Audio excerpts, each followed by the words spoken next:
Hey guys, I haven't done a video for a long time, but I wanted to show you some of this one. This was Z Racing Beach Island Loop, and I was feeling frisky. I'd raced it the day before, and I came third. I got beaten by two people. I thought I had the long sprint covered. I couldn't catch them. I later found out that the winner was disqualified on ZP, but he led out the guy who eventually beat me. The plan here was to have some fun, make the race hard, and hopefully whittle down the field because I was planning a long attack from about 2.5 Ks out to see how I went.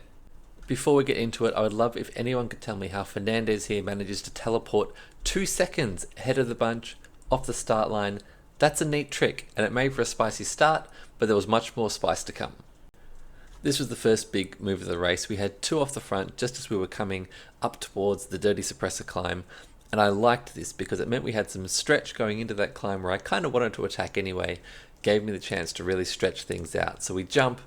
My friend Brad, who happened to be racing, jumps on my wheel, and we do push it all the way up to the sprint. You can see we've stretched it out. We've dropped a few riders, but ultimately we still had a field of about 12. This was the unplanned attack. You can see we've just come out of Watopia, we've gone up that rise.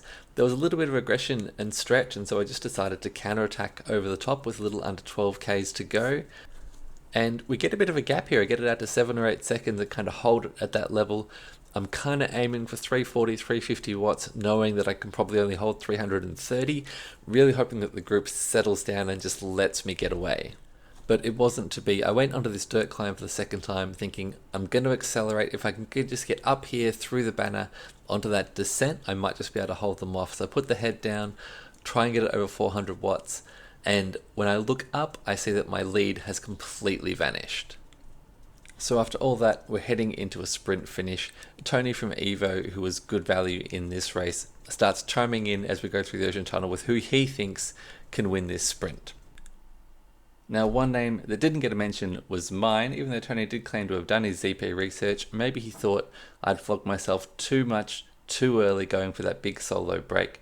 He wasn't hanging around though. He was going to set the pace going up the rise, and from here it was on to the finish.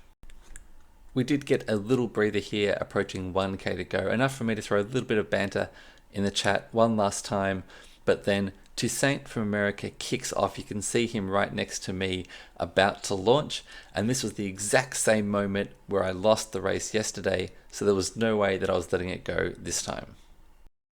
Turns out Brad, who I ride with in real life, was thinking the same thing as me, and this was looking great with about 600 meters to go. We'd had a wheel, we'd gotten a gap, we were there all set up for the finish. The only problem was that our wheel dropped us off with about 500 meters to go in no man's land, just leaving us to fend for ourselves. Time for a quick decision. I didn't have the time or the wherewithal to really look at the gap that we had on the riders behind us. I just jumped out of the saddle and went for it. Brad's legs were also good. I saw him come past me here and thought, I think I've got a little bit left for one last kick. Kicked up a couple of gears for that final sprint, and we went on to take the 1-2. So a fun little race, some impromptu team tactics. Brad and I couldn't even communicate via text because he's on Apple TV, but we got the job done. Good fun around Watopia. Thanks for watching, and I'll catch you next time.